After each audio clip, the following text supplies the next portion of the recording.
मोदी सरकार ने पिछले 8 सालों में अब तक जितने भी फैसले लिए हैं, जल्दबाजी में लिए हैं। विपक्ष हमेशा मोदी सरकार के फैसलों पर सवाल खड़े करता आया है और सरकार के ऐसे ही एक फैसले ने इस वक्त देश में बवाल मचा दिया है। अग्निपथ योजना को लेकर युवाओं का गुस्सा बढ़ता जा रहा है।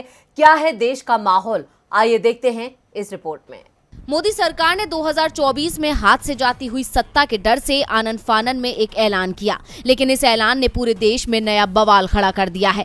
बीते 3 दिनों से देश के कई राज्य जल रहे हैं। बिहार से शुरू हुआ छात्रों का ये प्रदर्शन अब राजस्थान, दिल्ली, एनसीआर, उत्तर प्रदेश समेत कई राज्यों में फैल चुका है। छात्रों की मांग है कि सरकार इस योजना को वापस ले, लेकिन सरकार इसमें देरी कर रही है और उसका नतीजा ये है कि युवाओं का प्रदर्शन बढ़ता जा रहा है और इसका परिणाम सिर्फ आम जनता भुगत रही है। सेना में भर्ती की नई स्कीम अग्निपथ योजना का विरोध शुक्रवार को भी जारी है। सुबह सुबह ही यूपी बिहार में कई ट्रेनों को फूंक दिया गया है। बिहार के अलग अलग शहरों के साथ साथ यूपी के बलिया में भी युवा सड़कों पर आ गए हैं। युवकों ने बलिया रेलवे स्टेशन में जमकर तोड़फोड़ की है। उधर केंद्र सरकार की इस नई योजना का राजनीतिक दलों ने भी विरोध करना शुरू कर दिया है। वहीं ये पहला मौका नहीं है जब सरकार के गलत और जल्दबाजी में लिए गए फैसलों का परिणाम आम जनता को झेलना पड़ा। सबसे पहले अचानक सरकार ने नोटबंदी का ऐलान किया था, जिसके बाद लोगों को घंटों तक लाइनों में लगा रहना पड़ता था। वहीं सरकार के 3 कृषि कानून लाने के फैसले ने भी बवाल मचा दिया था।